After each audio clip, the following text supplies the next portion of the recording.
So I'm guessing if you've landed on this video, it's because your blog isn't doing quite as well as you'd hoped. Maybe it's not growing as fast as you wanted it to, or maybe it's just not making as much money as you'd hoped for.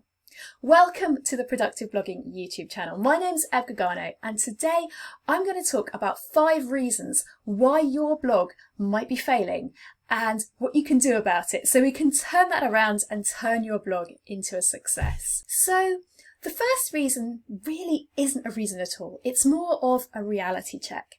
How old is your blog? Is it less than 6 months old? Because if it is, it's just too soon. Blogging is rarely an overnight success, and blog growth isn't usually very linear. It's not like you get 1,000 page views in your first month, 2,000 page views in your second month, 3,000 page views in your third month. It's not like that at all. It's more like nothing, nothing, nothing, nothing. Oh, a little bit of growth, a little bit more, a little bit more, a little bit more. Boom! It's more like a snowball effect. Your blog starts out teeny tiny, and to begin with, that snowball is really, really small and doesn't really seem to be growing. Then suddenly it gets to a certain size and the momentum is with it, and it just gets bigger and bigger and bigger. So actually, the biggest reason why most blogs fail is not because they weren't any good, it's because the blogger just quit too soon. The second reason why your blog might be failing is because you are writing what you want to write about, not what your readers want to read. Most bloggers get the majority of their traffic from Google, and people come to Google because they have some kind of problem that they want solved. And you're not going to get any traffic from Google if you're not writing the solutions to the problems that people come to Google. You can write the best post in the world, but if it's not on a topic that people are searching for, you're not going to get any traffic. The best way to get good blog traffic is to flip that on its head, and instead of writing what you want to write, find out what your target audience want to read about, what problems do they have that you can provide the solution to, and write about that. The third reason why your blog might be failing is because you are going after search terms which are just too competitive. Let's imagine you have started a new food blog and you write a recipe for tomato soup. Well, obviously lots of people are searching for tomato soup recipes, but you have an awful lot of competition there. Your new blog is just not going to stand a chance of ranking for such a competitive keyword like tomato soup. So whilst your blog is small and still growing, it's much better to focus on keywords which haven't got quite so much competition. Next time you write a blog post, type the search query into Google that would naturally lead to that blog post and have a look at the competition. What does it look like? If you see lots of big blogs, lots of celebrities, lots of media outlets like the BBC and national newspapers, then you know that your blog is probably not going to stand a chance for that keyword. But if you see that there aren't too many famous celebrities or big bloggers writing about that topic, and actually the results aren't that helpful or that useful, then you know you've found something that doesn't have a lot of competition and that your blog stands much more of a chance of ranking for.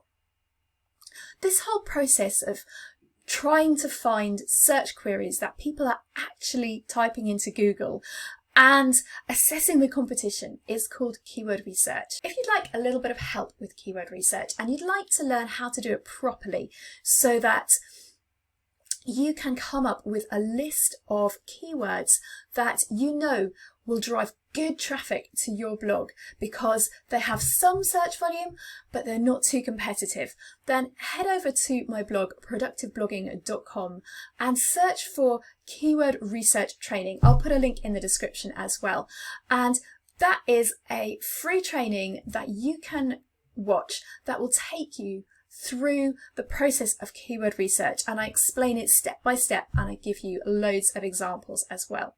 Okay, back to the 5 reasons why your blog is failing. And reason number 4 is your blog posts suck. I hate to break it to you, but this is one of the biggest reasons why many blogs really struggle and don't do well, is because the blog posts just aren't that good.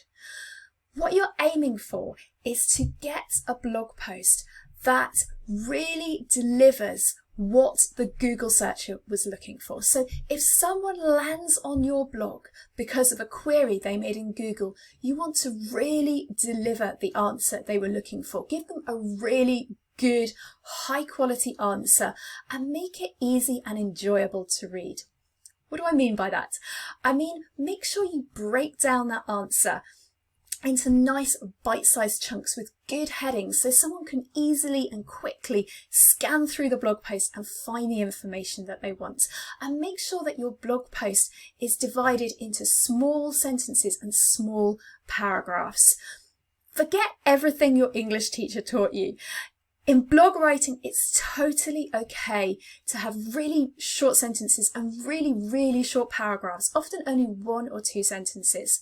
If you really deliver on the answer that Google searcher was looking for, and you present your blog post in a really easy to read, scannable way, your blog is going to do so much better. If you give your reader what they want, they'll read your blog post, they'll interact with your content, they'll click on other links, and that all sends user signals back to Google that your blog is a really good blog and that it should boost you in the ranking signals.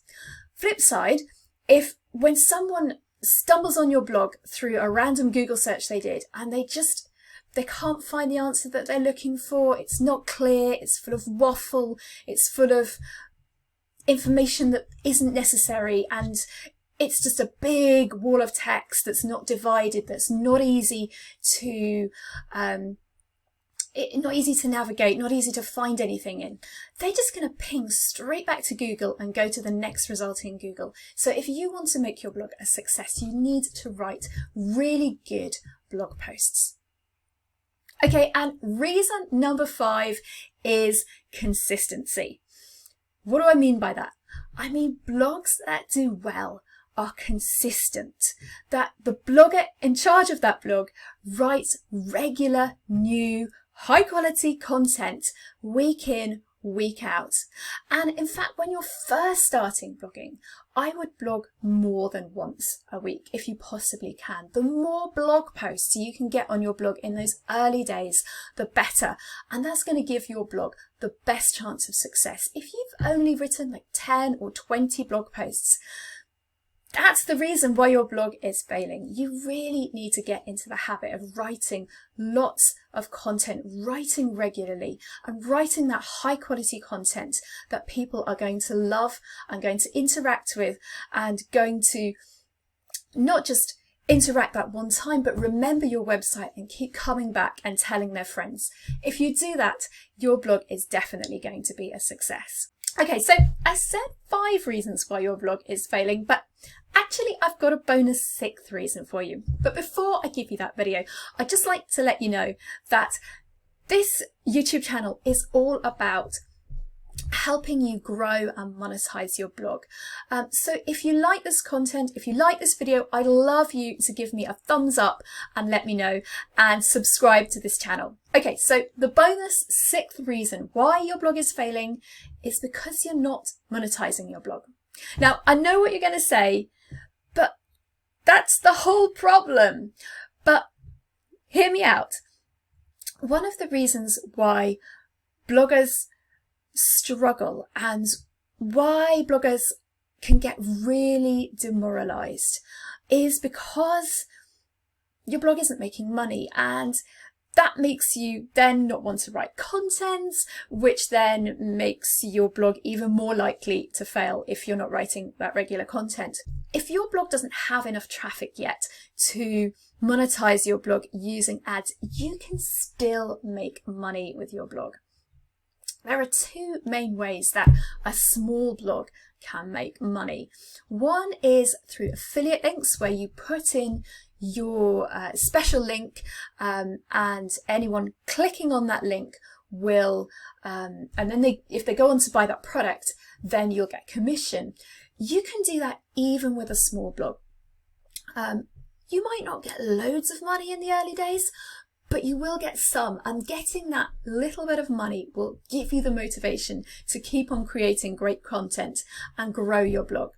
The other way to make money with a smaller blog is with products, particularly digital products like ebooks and courses. Again, you don't have to have a huge blog before you create a digital product like an ebook or a course. You can make an ebook, you can make a course as soon as you start your blog, even if your blog doesn't have tons of traffic. And again, you might not get huge amounts of money in the early days, but even a few small sales will help you, to encourage you to keep on going with your blog and to make it a success. Hope you enjoyed this video, and I'll see you next time.